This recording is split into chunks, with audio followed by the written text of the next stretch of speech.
This is Chuck Schaefer of Customer TV, and I am joined by Dennis Pombriant with Beagle Research. We are fresh off the Dreamforce 2012 10th Dreamforce event and looking forward to sharing some thoughts. Dennis, how are you today? Well, I'm pretty good. I think you're fresh. I'm tired. I don't know. I think we're both a little bit tired, but we've got to get some rest quick because we're back in the same place next week for Open World. But prior to discussing Open World, let's talk a little bit about Dreamforce takeaways. There was a lot that went on. The event numbers are, of course, very questionable, but certainly it was a growing event. Let me ask you at the start, what do you think were some of the top takeaways?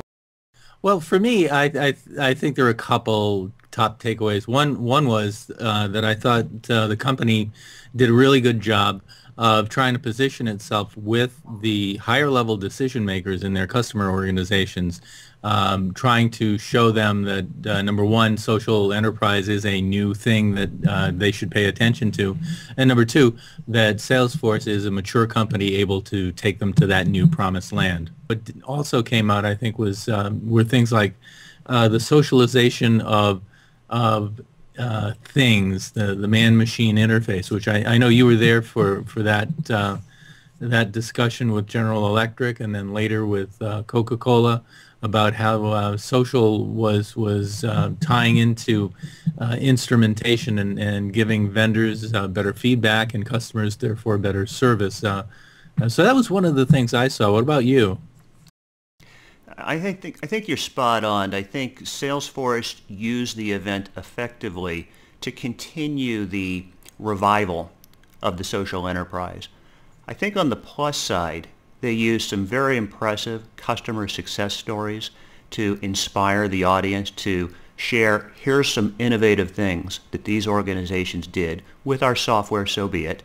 But that provides the impetus, that provides the thought for the attendees to say, that's interesting, that may be game-changing. How can I do that or something like that back at my business? And that's a very powerful motivator. If there was one thing I probably would have liked to have seen more of in that category, it would have been more customer success stories from SMBs.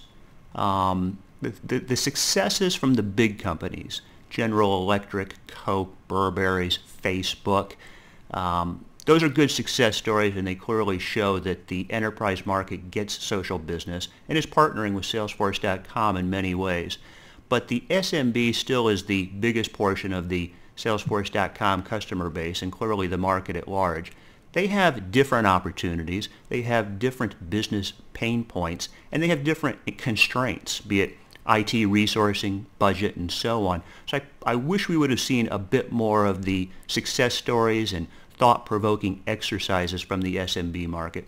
I think you're right. I share that idea with you. There could have been more about the SMBs. But, interestingly, I think there was additional attention given to SMBs in perhaps a non-traditional or non-structured way.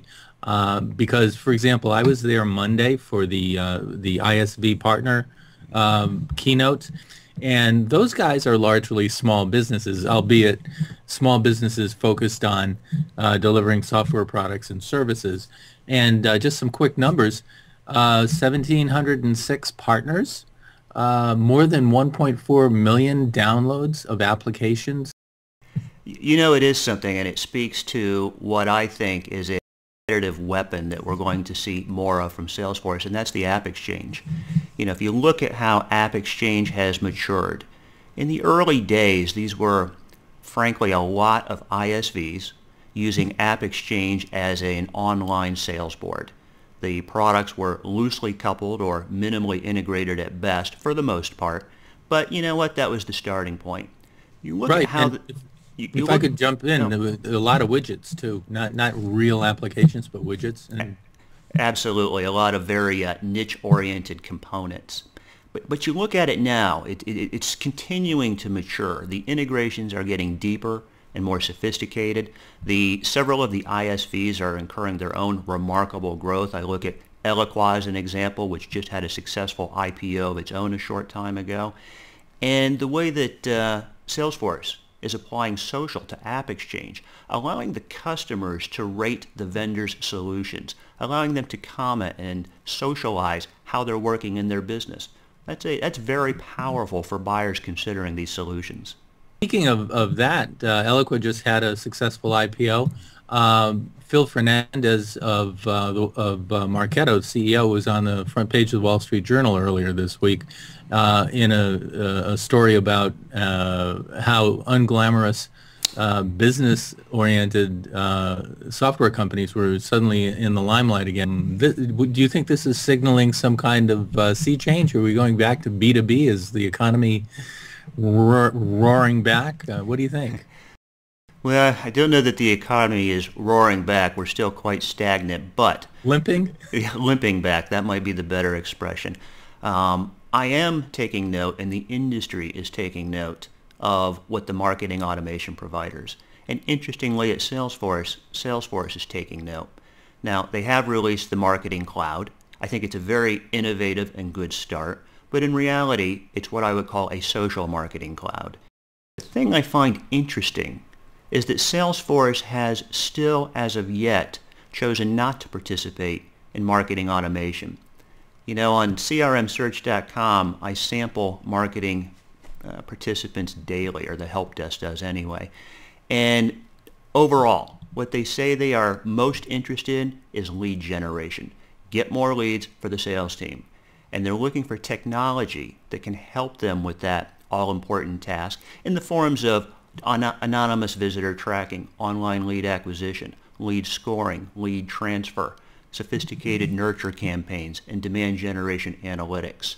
At this point, Salesforce's Marketing Cloud does very few or none of those things.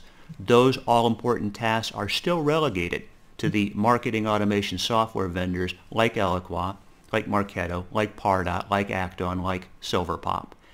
To me, it seems inevitable that if Salesforce is going to reach their $1 billion stated goal for the Marketing Cloud, they are going to have to include the revenue traction earned from the marketing automation players. That tells me that they're eventually going to have to acquire one of their marketing automation partners. Interesting. I would never rule out Salesforce spending money to buy another company. But we might disagree a little bit on this. One thing that I've always seen Salesforce do is to take a blue ocean strategy and to develop products where there are none. And I think moving towards social marketing fits the blue ocean strategy pretty well. And it's quite possible that we may be watching the development of a bifurcation of marketing. We've often said that social is good for connecting with people and selling products, but it's also great for capturing the voice of the customer and for discovering unmet needs, and that may translate into new products for some vendors. So it wouldn't surprise me if Salesforce puts more wood behind the arrow of capturing information that feeds into product development as opposed to doing conventional marketing. Just an idea. You know, I don't disagree with what you said, but I continue to believe that marketing automation being a most requested requirement for marketers who Salesforce is all out set to get now has to at some point come into the Salesforce.com portfolio. It's starting to come into their competitors' portfolios. Oracle acquired their way into marketing automation and embeds it in the CRM. SAP is doing the same. Vendors will follow. Competitors will follow. At some point, it's got to happen.